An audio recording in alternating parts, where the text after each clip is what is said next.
नमस्कार दोस्तों, ocean network में आपका स्वागत। इस समय की बड़ी खबर आपको बता दें, आगे बढ़ने से पहले 30 हजारी कोर्ट में आज अरविंद केजरीवाल के निजी सचिव विभव कुमार जमानत के लिए पहुंचे थे और अभी-अभी सूचना मिल रही है कि कोर्ट ने उनकी जमानत याचिका को खारिज कर दिया है। यानी अभी उनको जेल में ही अपने दिन बिताने पड़ेंगे। एक अलग से मैंने एपिसोड बनाया है जिसमें जानकारी दी थी कि अरविंद केजरीवाल भी आज सुप्रीम कोर्ट पहुंचे हैं अपनी अंतरिम जमानत की अवधि और 7 दिन बढ़ाने के लिए। अभी सुप्रीम कोर्ट का उस पर फैसला आना है। लेकिन ये जो इनके निजी सचिव हैं विभव कुमार, इनके वकील की तरफ से जब 30 हजारी कोर्ट में तमाम तरह के एलिगेशन लगाए जा रहे थे स्वाति मालीवाल पर, तो स्वाति मालीवाल भी कोर्ट में मौजूद थी और कुछ बातें तो ऐसी कह दी गई विभव कुमार के वकील की तरफ से जिन पर स्वाति मालीवाल को रोना आ गया। ये कौन सी बातें थी जिनकी वजह से वो कोर्ट के भीतर ही रो पड़ी, उस पर भी आएंगे। लेकिन जो स्वाति मालीवाल ने अभी एएनआई की संपादक स्मिता प्रकाश को इंटरव्यू दिया था, उसमें उन्होंने बहुत सारे खुलासे किए थे। उनमें से एक खुलासा ये भी था, और इसको हम अपने दिमाग में रखें, इस प्रोग्राम में आगे इस पर चल करके हम बात करेंगे। स्वाति मालीवाल का कहना था कि मैं उनके रेजिडेंस पर यानी अरविंद केजरीवाल के रेजिडेंस पर जितनी बार भी मिली हूं, बिना अपॉइंटमेंट के मिली हूं और उस दिन भी बिना अपॉइंटमेंट के ही मैं वहां गई थी। मुझे जानकारी थी कि वो रेजिडेंस पर ही हैं, उनसे मुलाकात हो जाएगी। इसको ही बहाना बना करके अब विभव कुमार के वकील ये तर्क दे रहे हैं कोर्ट में कि बिना अपॉइंटमेंट के वो वहां गई थी और मिलने की जिद कर रही थी। सुरक्षा कर्मियों के रोकने के बावजूद वो अंदर तक चली गई थी। तो सवाल ये भी उठ रहे हैं, ये स्वाति मालीवाल ने भी इंटरव्यू में सवाल उठाया। इनकी एक सहयोगी जो महिला आयोग की सदस्य हैं वंदना सिंह, उन्होंने भी ये सवाल उठाया और मीडिया का भी एक बड़ा पार्ट ये सवाल उठा रहा है कि अगर कोई बिना अपॉइंटमेंट के मुख्यमंत्री से मिलने के लिए जाता रहा हो और वो फिर उसी तरीके से गया हो, तो क्या उनके स्टाफ को या उनके निजी सचिव को उसके साथ मार कुटाई करने का सर्टिफिकेट मिल जाता है, हक मिल जाता है, अधिकार मिल जाता है? आप कल तक अपने आप को आम आदमी बताते थे और ये कहते थे कि मुख्यमंत्री का, प्रधानमंत्री का, सबका इनका घर तो पब्लिक के लिए खुला रहना चाहिए, और आज आपकी ही एमपी, आपकी ही राज्यसभा सदस्य और महिला आयोग की पूर्व चेयरपर्सन, और जो आपके साथ 2006 से कंधा मिलाकर के काम कर रही हों, वो अगर आपके घर पर पहुंच जाती हैं तो उनके साथ मारपीट की जाती है। कई मामले सामने आए हैं, उन पर चर्चा करेंगे। लेकिन अदालत में ऐसी क्या बात हुई थी कि स्वाति मालीवाल रो पड़ी? पहले इस बिंदु पर आते हैं। लेकिन आगे बढ़ने से पहले एक निवेदन कर दें आपसे कि आपको अगर ये चैनल अच्छा लगता है, इसके कंटेंट अच्छे लगते हैं, तो लाइक ज़रूर करें। इस वीडियो को फॉरवर्ड भी करें। आप अगर कंट्रीब्यूशन करना चाहें तो इस समय जो क्यूआर कोड आपको स्क्रीन पर दिखाई दे रहा है, आप उस पर जाकर के चैनल को कंट्रीब्यूट कर सकते हैं। तो मैं ये कह रहा था कि अदालत में क्या हुआ है सोमवार को, इस पर जरा गौर फरमाते हैं। और विभव कुमार के वकील क्या कह रहे थे? वो कह रहे थे स्वाति मालीवाल के वकील से, दिल्ली पुलिस के वकील से, कि क्या वो उस दिन सीएम के बुलाने पर वहां गई थी? और ये पूरे आर्गुमेंट कैसे हुए हैं, जरा मैं आपको डिटेल जानकारी दे देता हूं। उन्होंने क्या कहा? जमानत की याचिका लेकर के गए थे कि इनको जमानत दे दी जाए। वो पिछले 5 दिन से न्यायिक हिरासत में यानी जेल में हैं।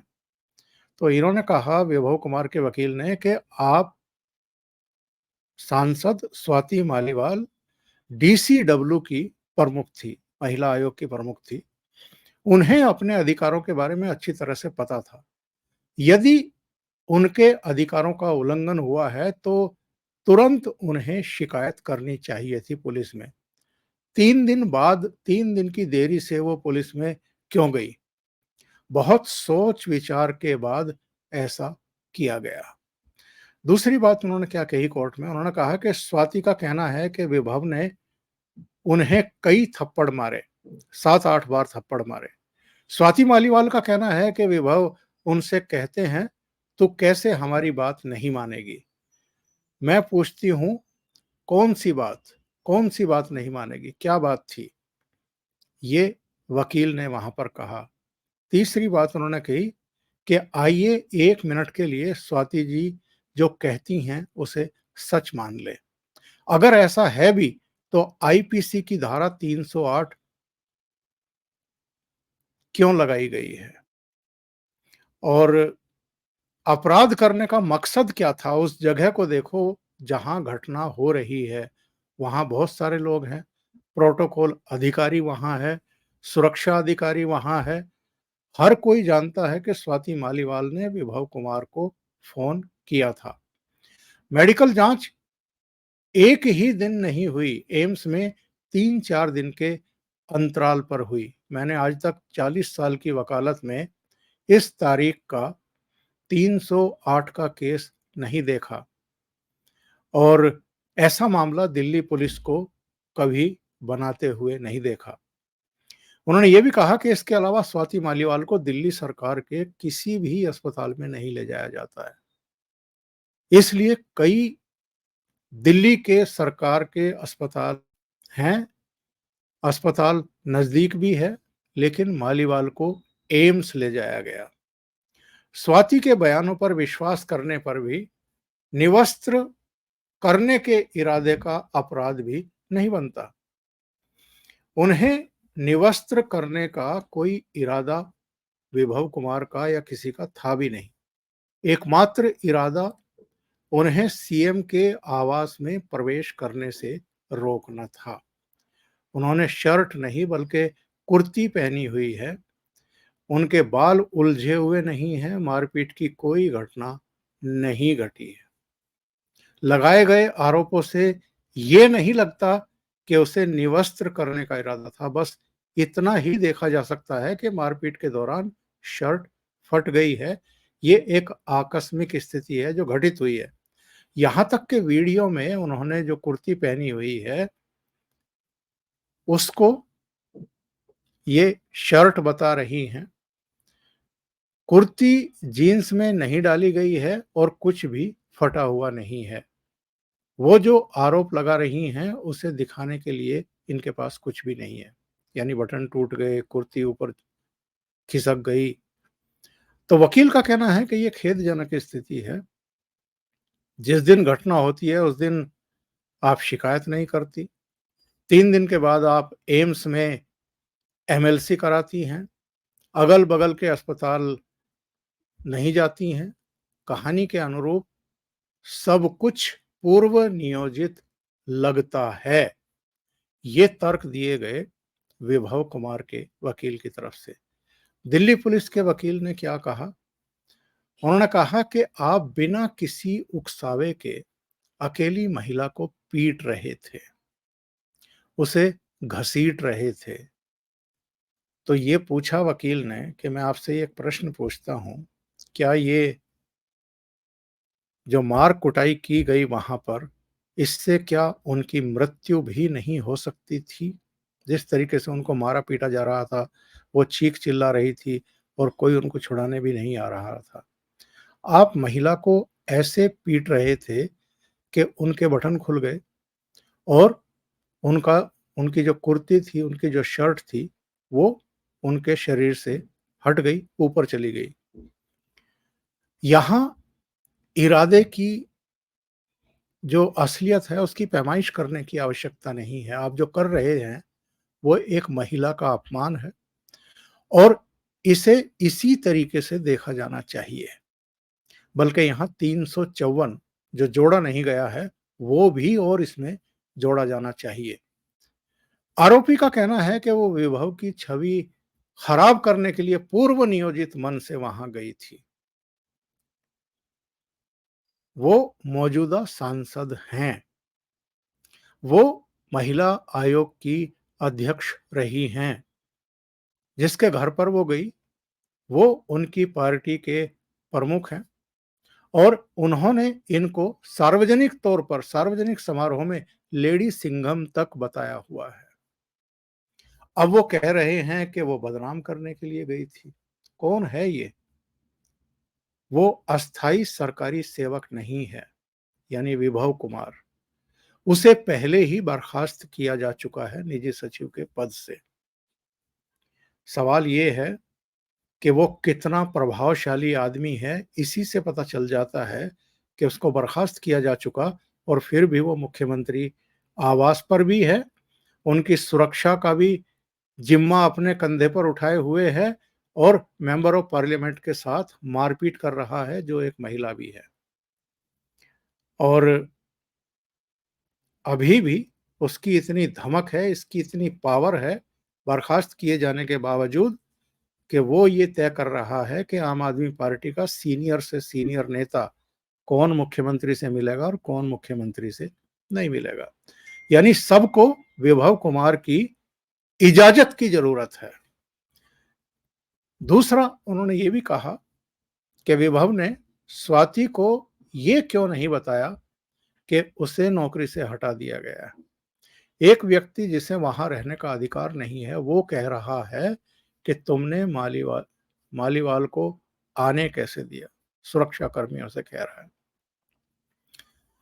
और वकील ने एक स्टेटमेंट भी पढ़ा सिक्योरिटीज को लेकर के, कि उन्होंने कहा कि मैडम ने मुझसे ये कहा कि सांसद को आप बाहर इंतजार करवाओगे। वो इस तरह के बयान देकर सीधे तौर पर उकसावे की कार्रवाई कर रही हैं, विभव कुमार के वकील कह रहे हैं। उन्हें सीएम आवास में किसने बुलाया? वह अपने मन से कुछ लेकर आई थी।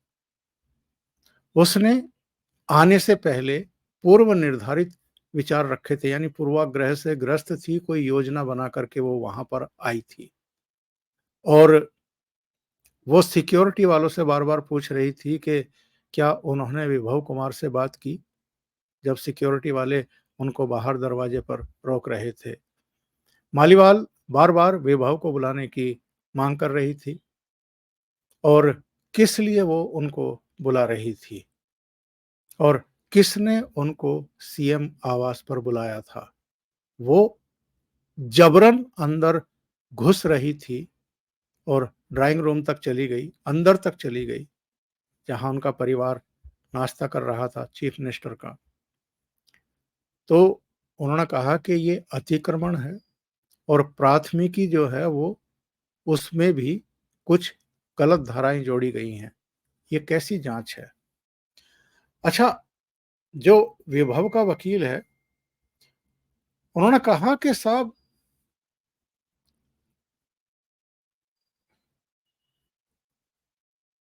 जब ये अंदर घुस गई तो इनको रोका गया, सिक्योरिटी को बुला करके कहा गया कि आप बाहर जाइए।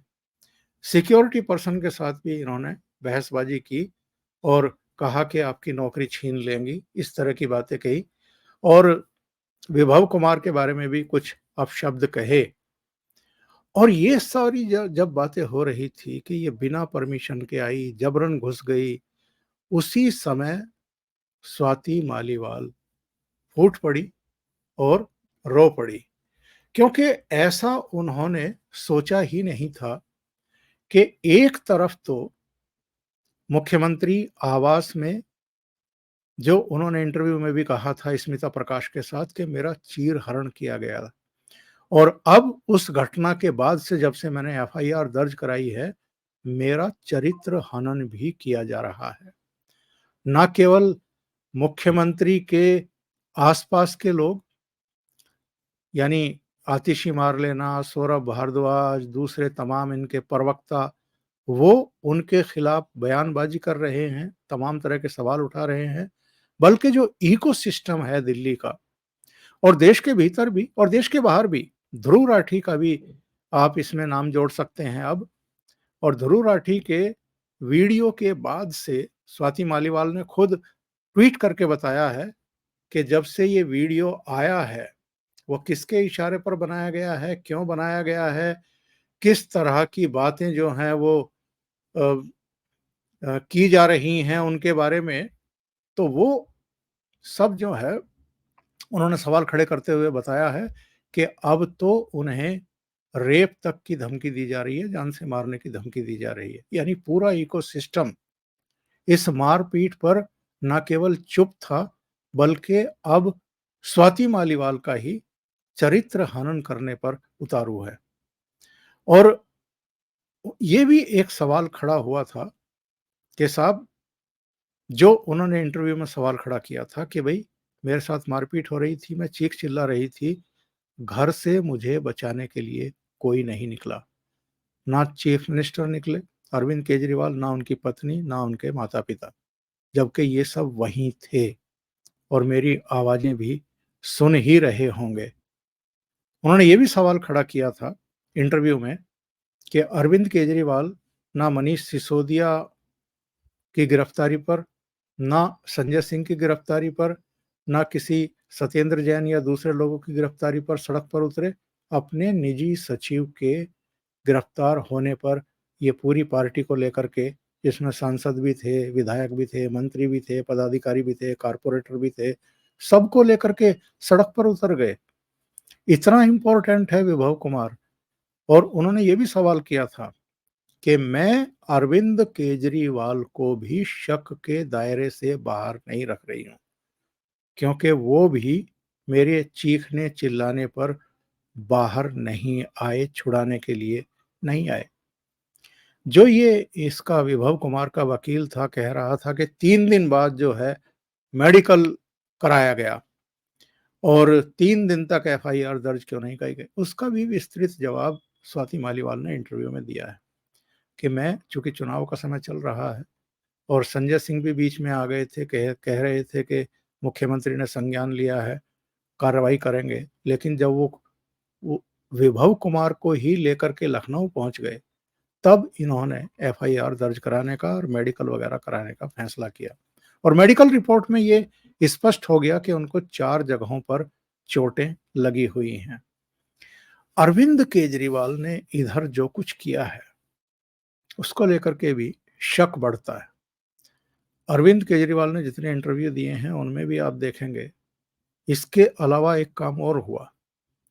चूँकि मजिस्ट्रेट के सामने स्वाति मालीवाल ने कहा कि साहब, मैं जब वहाँ पहुँची तो सुनीता केजरीवाल और अरविंद केजरीवाल के माता-पिता नाश्ता कर रहे थे। मैंने उनको नमस्कार किया और मैं ड्राइंग रूम में आकर के बैठ गई। तो दिल्ली पुलिस ने अरविंद केजरीवाल के माता-पिता को कहा कि हम आपसे उस घटना के बारे में पूछताछ करना चाहते हैं।